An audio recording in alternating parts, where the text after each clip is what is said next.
Bom, pessoal, eu sou uma pessoa que estou com o cabelo atualmente. Mais uma vez mudei.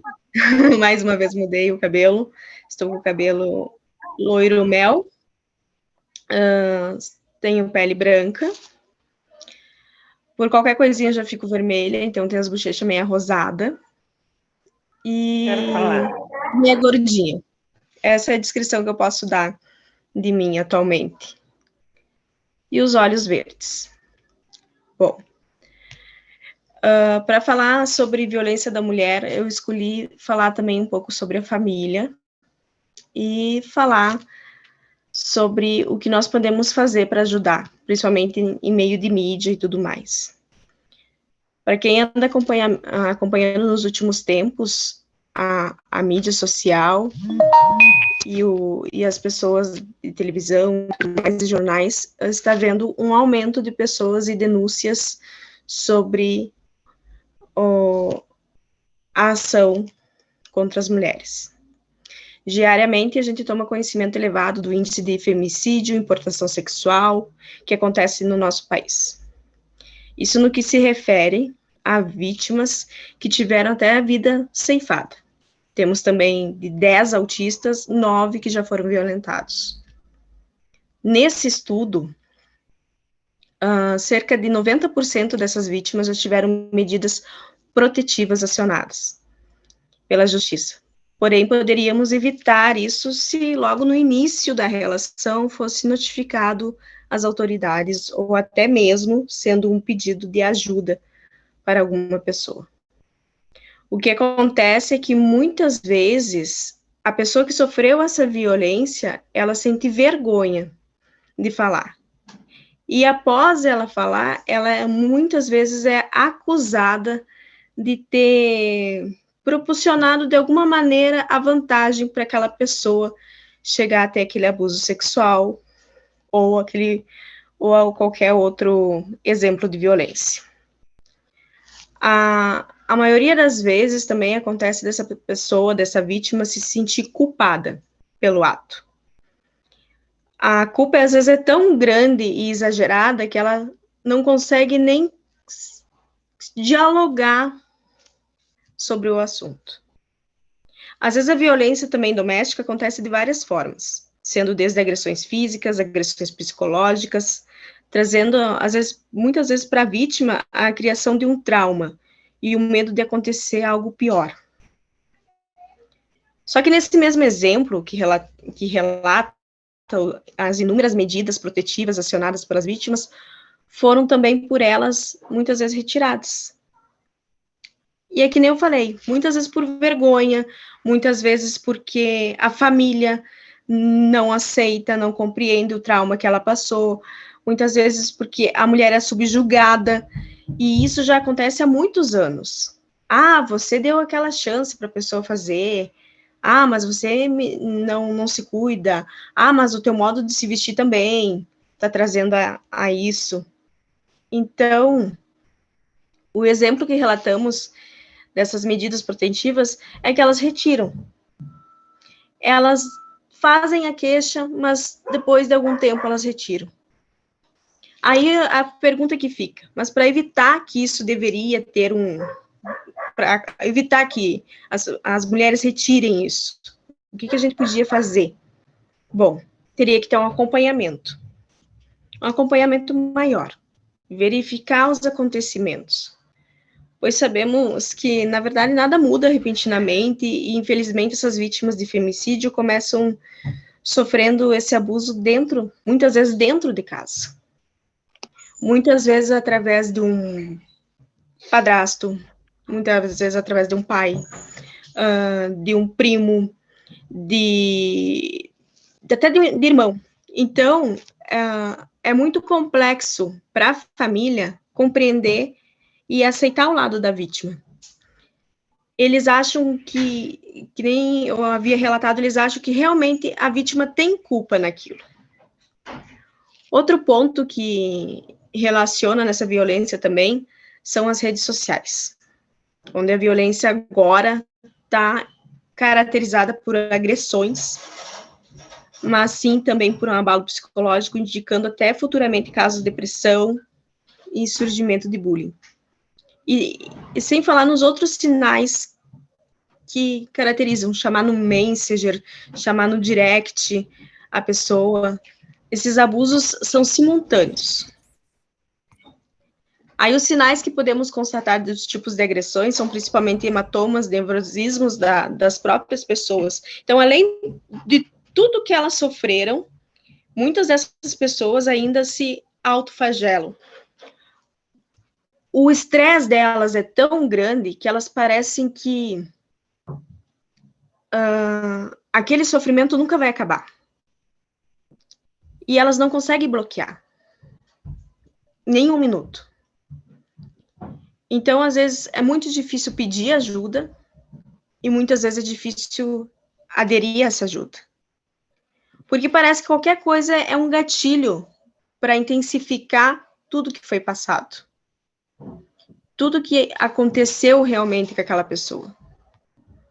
O sofrimento dela é tão angustiante que parece que cada minuto que passa, qualquer cena que venha à cabeça, ou qualquer coisa que ela vá falar, vai realmente trazer aquelas cenas tudo de volta na mente dela. Viver isso intensamente a cada minuto. Aí, o que vem da minha palestra? Como eu posso ajudar nesse caso, Manu? Como eu posso realmente, que eu sei que tem uma prima minha, tem alguém que sofreu por isso, como eu posso ajudar? Primeiro, a gente tem que procurar um posicionamento psicológico para essa pessoa, para essa vítima.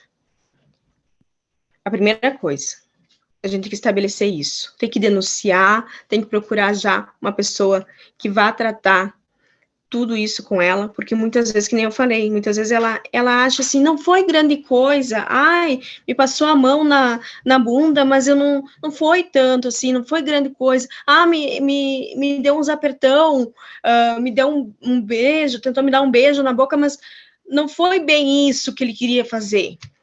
Então, ela busca justificativas para um ato que foi a pessoa que fez. E para tratar isso, que a gente usa essa parte psicológica. Então, para ajudar nesses casos de violência doméstica, nós também temos o número 180, que é um canal destinado ao atendimento da mulher. Onde lá irá informar sobre todos os direitos, legislação, termos, e temos também um app de direitos humanos do Brasil. Ouvidoria Nacional de Direitos Humanos. Então, assegurar apoio aos familiares, aquela pessoa que sofreu o abuso, literalmente é fundamental para aquela pessoa continuar. Manu, deixa eu te falar, tem o 180, né? Você falou. E para as pessoas com deficiência, a gente tem o Disque 100. Isso. Para a mulher deficiente, que é um canal direto com os direitos humanos, com o Ministério da Mulher, da Família e dos Direitos Humanos. É o Disque 100. E eu acho, assim, Larissa, que para tudo, isso. E eu acho que para isso tudo também nós temos que intensificar mídias digitais, banners, como em anos atrás, que era disponibilizado nos canais de televisão. A gente não pode levar tudo, principalmente a mulher tem muito disso, né? Ah, mas também tá pedindo, né? Olha o jeito que aquela mulher se veste. Então, nós, mulheres, temos que somar força contra esses atos dos homens. Porque se for assim, eu não posso ir de biquíni na praia. Como eu vou ir de biquíni na praia? Se eu usar um shortzinho, eu tô chamando, mas então imagina se eu ir de biquíni na praia.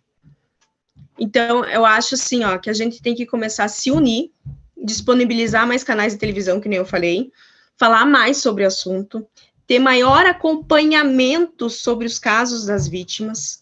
Não é a vítima relatar num dia e no outro dia as pessoas esquecerem dela, porque aquilo é uma marca, é algo que fica na mente da pessoa, é uma perturbação diária, não é uma perturbação de um minuto, é diária. Há várias coisas que acontecem assim como gatilho para aquele para aquele estado da pessoa ficar nervosa sobre o assunto. Então, eu acho que a segurança familiar tem que ser maior. Então, se a família conseguir disponibilizar esses caminhos, procurar esses caminhos para falar sobre o assunto, e não ser mais um assunto só de quem foi agredido, mas um assunto da sociedade em geral, essas medidas protetivas também, de segurar as mesmas e retirar, elas vão parar de retirar. Porque realmente, o que deixa uma pessoa que sofreu um abuso também muito vulnerável é você acusar a pessoa e a pessoa no outro dia ser solta. Você ter todas as provas que a pessoa fez aquele ato e a pessoa tá depois desfilando pela sociedade e refazendo tudo de novo. Então, isso também, a lei brasileira, infelizmente, peca muito nisso. E nós, que somos da família, nós temos que dar esse amparo, sim, à pessoa que sofreu tudo isso.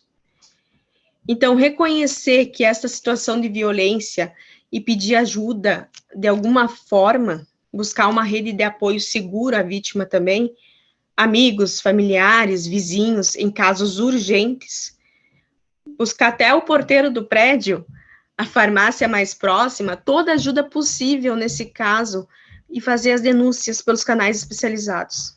Solicitar medidas protetivas é necessário, mas a gente tem que continuar. Não é retirar. Ah, não, mas eu acho que eu fui culpada. Então, é muito do psicológico daquela pessoa. O que eu fiz? O que realmente eu fiz? Talvez foi o meu decote, talvez foi o jeito que eu me portei, talvez eu tenha insinuado através de um sorriso. E o que está ocorrendo são casos também do próprio parceiro fazer o ato e a pessoa achar que aquilo é normal. Não, ele é meu marido, mas ele me ama, é o jeito dele. Deu um tapa hoje.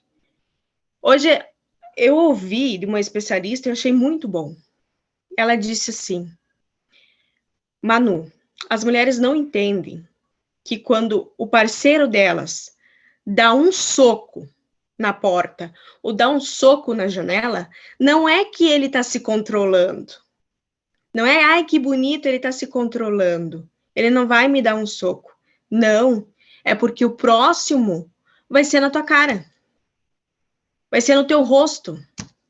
O próximo soco, ele não vai ter um autocontrole. Não é, ai, eu dei um soco agora na parede, eu dei um soco agora na porta para não te soquear. Não, se ele não tem esse autocontrole na vida dele, emocional, ele não vai ter um autocontrole na hora de pegar e bater na tua cara. Então, as pessoas que enfrentam tudo isso, elas têm que procurar mais informação. Por isso que eu digo que a sociedade precisa de mais educação, a sociedade precisa de mais informação para esses casos não continuarem. Para a gente não normalizar algo que não é normal. Violência, seja ela qual for, não é normal. Seja violência pela fala, seja violência de fazer bullying, seja violência de chamar por vários outros nomes não adequados. Então, ou por, o meu irmão hoje pegou e me chamou de tal palavra e eu não achei tão ofensivo, né? Mas o teu irmão, se você não pegar, se ele for mais novo ou mais velho, você não dizer assim, ó, isso não se faz, ele vai na rua e vai chamar outra pessoa. Manu, amiga, você tem 5 minutos para encerrar. Porque sim. A gente então, começou mais tarde. Então, para mim finalizar, pessoal, é isso que eu tenho para dizer para vocês. Formalizar denúncias, prestar informações, atender com depoimentos, processos judicializados, recomeçar do zero e mais do que isso. Trazer à tona essa parte de ajudar a vítima e não acusá-la. Então, é isso que eu tenho para dizer para vocês. E eu encerro a minha palestra aqui. Muito obrigado a todos. Manu, muito obrigada. Sua palestra foi Ótima. Eu vou passar para a Gabriela para ela fazer a moderação.